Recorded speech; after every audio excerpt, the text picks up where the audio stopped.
Grinding up tech lines is one of the core components of Warships, and as I'm sure most of you guys are aware, most tech lines tend to have a couple of rough spots in them.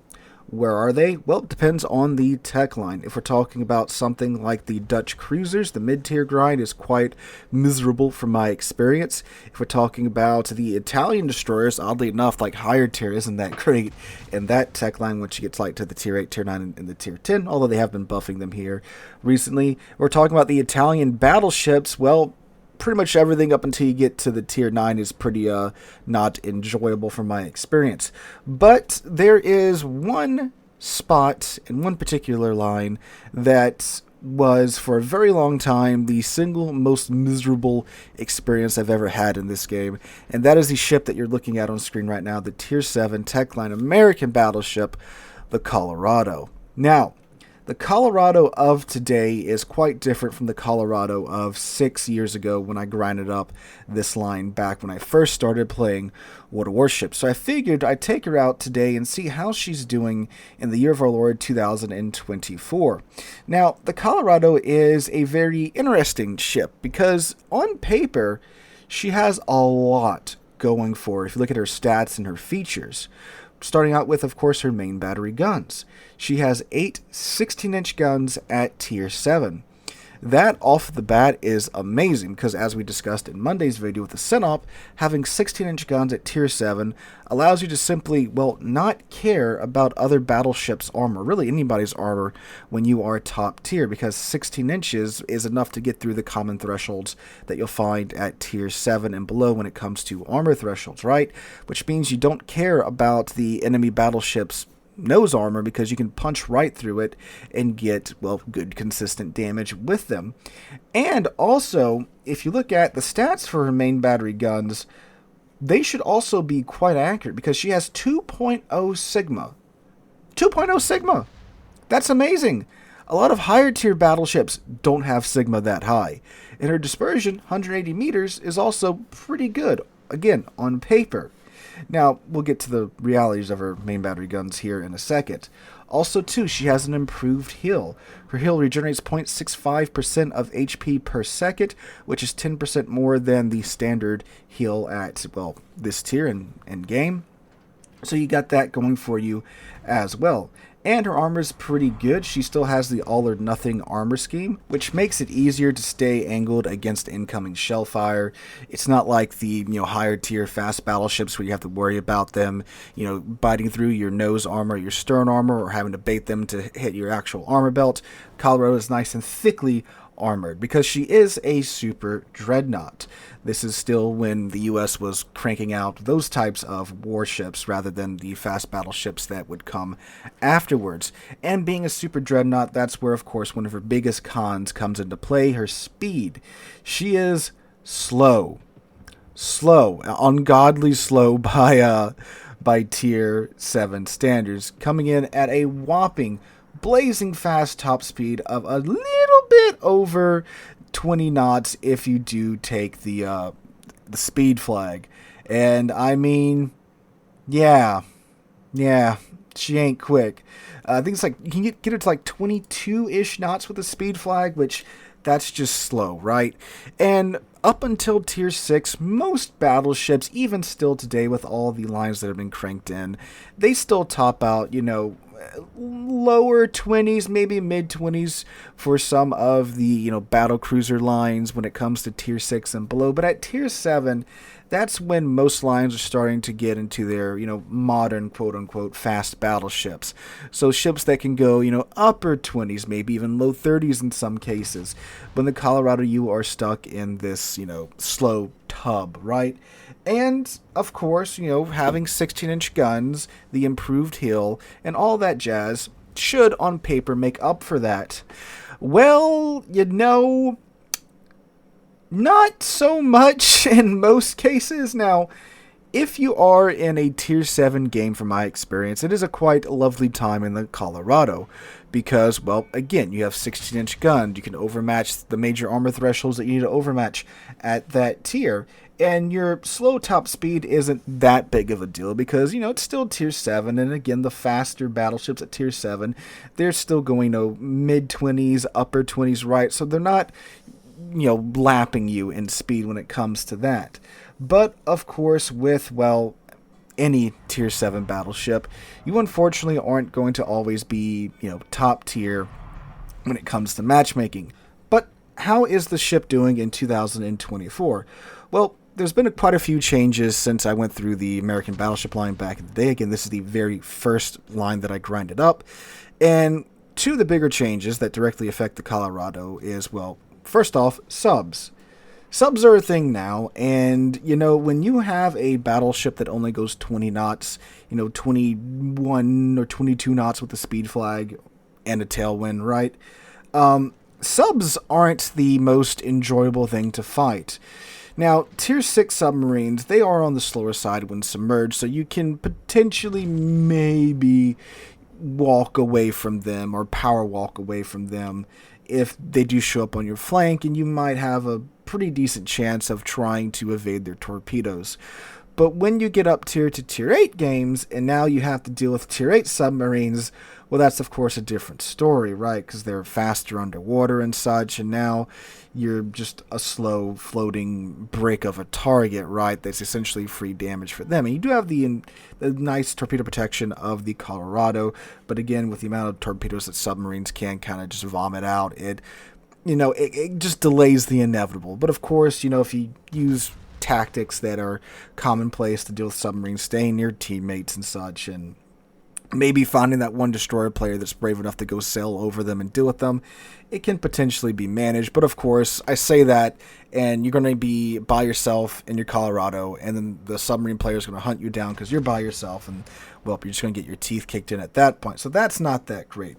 Now, something that has improved the Colorado, in my opinion, is, super ships. Super ships, they have, ironically, taken tier 9 ships out of tier 7 matchmaking by quite a bit, because you'll find that tier 9 ships are getting sucked up into super ship games more often now. Why? Because Wargaming's still adding in more and more super ships, and players are seemingly willing to play these super ships despite the drain it puts on their wallet, and they're quite popular still. So, because of that, Matchmaker has to fill up super ship games, and tier 9 ships can find their way into super ship games.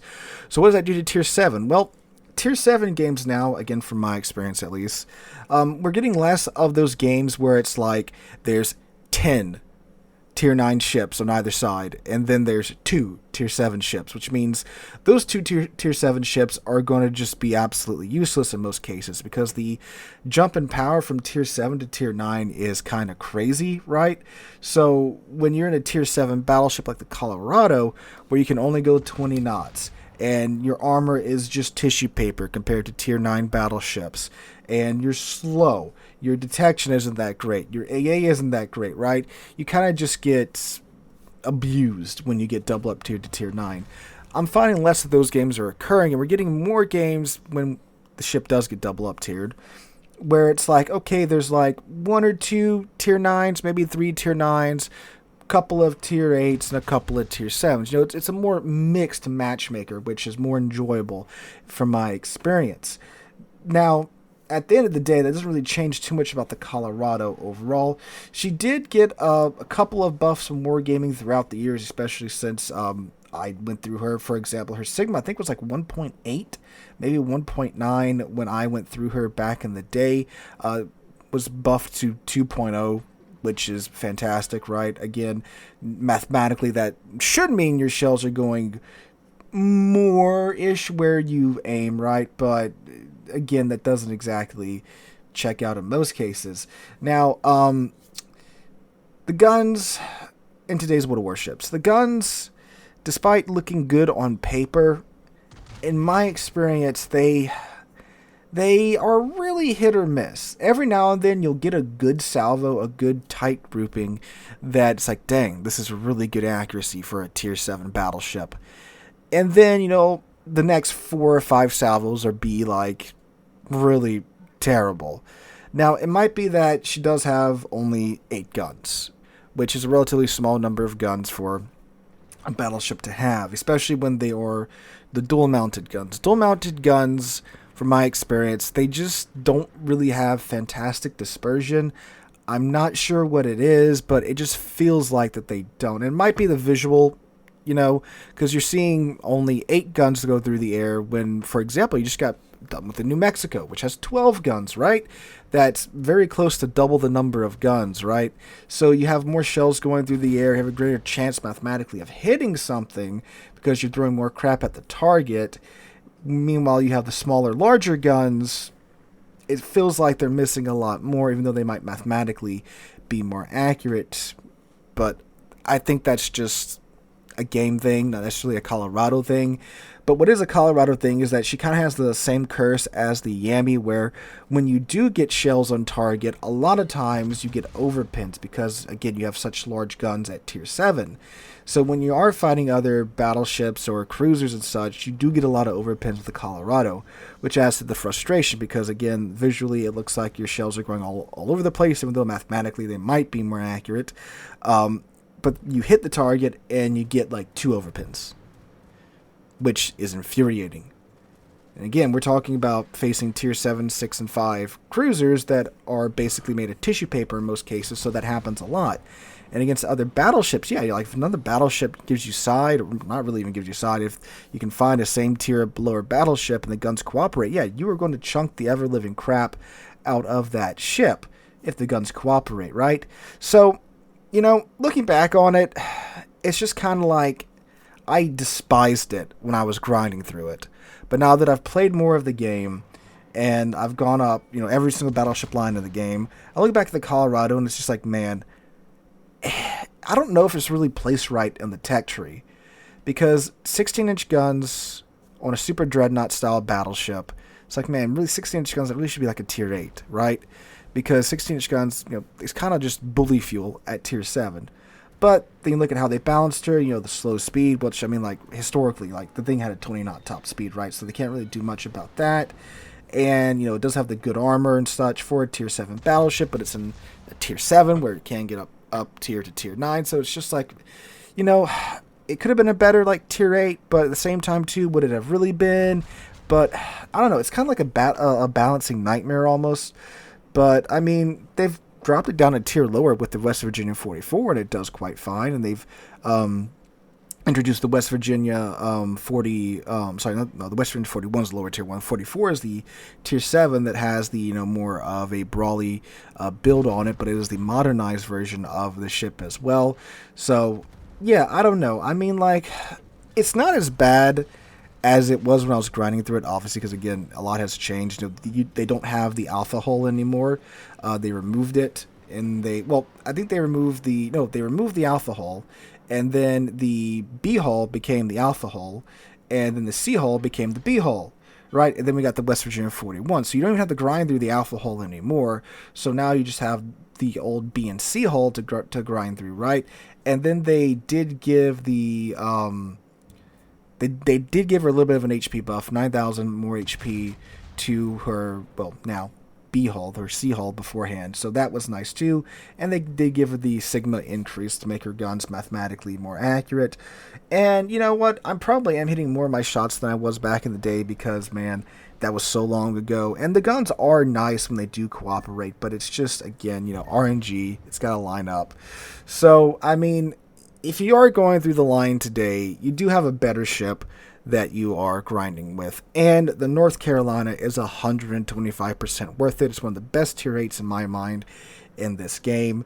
But it was just the time that I had with the Colorado, being a new player, learning the game, and then, you get to the stock Colorado grind, which was not great. But that's just a look back at the Colorado and how she's doing in today's World of Warships. Again, some things have changed which have helped her out with the super ship matchmaking. The buffs Wargaming has given to her to where she's a little bit more comfortable to play. But again, having to deal with submarines and the double CV spam that we see so often at lower tier, it can be a little bit miserable, although this game did go pretty well for me in the Colorado. So guys, that's my Colorado spiel. Let me know what you guys think about the ship in the comments down below. Hope you guys have a wonderful Wednesday and wonderful rest of your week. Hope to catch you guys in the next one.